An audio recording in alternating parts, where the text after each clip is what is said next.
descends pas dans le jardin avant le jour. Chers frères et sœurs en Christ, soyez les bienvenus à la méditation de la parole de Dieu de ce dimanche de Rameaux.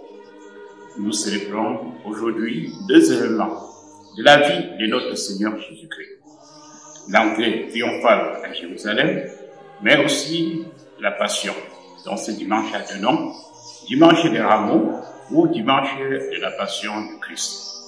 Les deux événements sont séparés par 6 jours.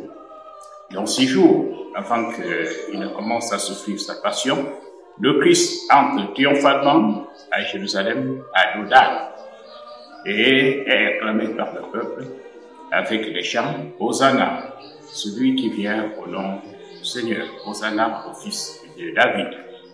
Disons que cette entrée triomphale n'est pas originale du Christ.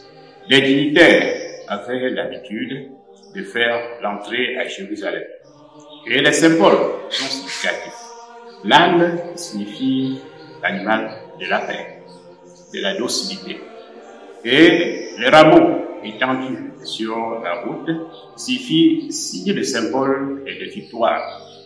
Alors il entre triomphalement, il est acclamé comme celui qui vient restaurer le royaume davidique. Mais paradoxalement, 6 jours après, la même foule qui l'acclame Hosanna au fils de David va se prononcer contre lui, réclamer sa condamnation à mort et le relâchement des malfaiteurs Barabbas. Donc, nous trouvons à travers les lectures de ce dimanche des paradoxes que nous pouvons énumérer quelques-uns.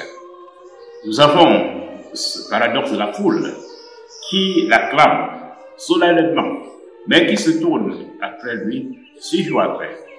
Et cela rejoint aussi le paradoxe des apôtres qui l'ont suivi. Et Pierre, leur chef, a déclaré qu'il va le suivre, qu'il est prêt, même à aller en prison pour défendre sa cause, mais qui après va le trahir. Et également Judas, qui l'a vendu, et les autres apôtres qui vont l'abandonner. Et le Christ va se retrouver seul pendant ce moment de souffrance. Et nous avons aussi l'autre paradoxe que soulignait Saint Paul.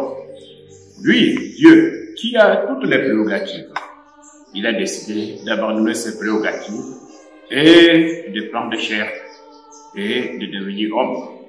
Mais il ne s'arrête pas à être un homme ordinaire, mais à s'identifier même au dernier des hommes, à celui le plus rejeté. Et c'est ainsi qu'il est crucifié. Mais grâce à son humilité, ou bien à cette humiliation, Dieu va l'exalter et lui donner le nom qui est au-dessus de tout nom. Alors, la foule nous ressemble. Nous continuons à acclamer le Christ, mais en même temps à le rejeter. Combien de personnes, après les sacrements qu'ils reçoivent avec enthousiasme, après les professions, les vœux, sont encore fidèles à leur engagement quelques jours après. Si nous voyons ceux qui reçoivent les sacrements d'initiation et qui aussitôt désertent l'église ou commencent à mal parler l'église, combien les fils d'église persécutent cette église en la critiquant tous les temps. Donc nous répétons la même chose. Christ est souffrant au milieu de nous, souffrant à travers les membres de son corps, mais souffrant à travers son église tout entière. Et la souffrance du Christ, nous pouvons la situer dans 3 dimensions. Il y a la souffrance mentale. Il souffre d'être abandonné seul, des méconnaissances, des insultes, et tout cela, ça pèse mentalement sur lui. Il souffre également physiquement. Il est torturé, il est flagellé, et on met même sur sa tête une couronne d'épines. Alors, tout le mal qui souffre dans sa chair. Aujourd'hui, certains membres de son corps continuent à souffrir cette persécution. Mais il souffre également spirituellement. Il est même abandonné de son Père. Il va crier sur la croix, « Seigneur, Seigneur, pourquoi m'as-tu abandonné ?» Alors, ces souffrances du Christ, nous devions continuer. Christ continue à souffrir, comme nous le disons. Donc, chaque fois que nous faisons face à la souffrance, rappelons-nous de la passion du Christ. Par la passion, nous sommes guéris. Alors, à travers cette souffrance, non seulement il va racheter le monde entier, mais aussi ceux qui l'ont persécuté. Et de la souffrance sortira aussi quelques biens. Alors, son pouvoir de guérison continuera, même pendant la souffrance. Quand Pierre coupe l'oreille du serviteur du grand prêtre, il lui recommande des remèdes.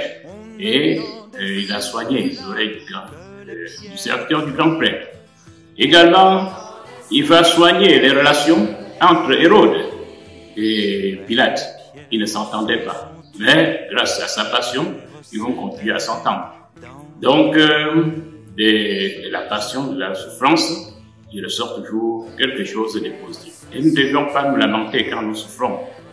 Nous devions toujours penser à nos frères et à nos sœurs qui peuvent aussi bénéficier en voyant notre exemple de souffrir sans le signer comme le Christ.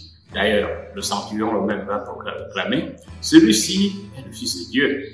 Non pas parce qu'il connaît Dieu, mais tout simplement en voyant sa manière de souffrir, d'accepter la souffrance et sans injurier les autres. Copions cet exemple.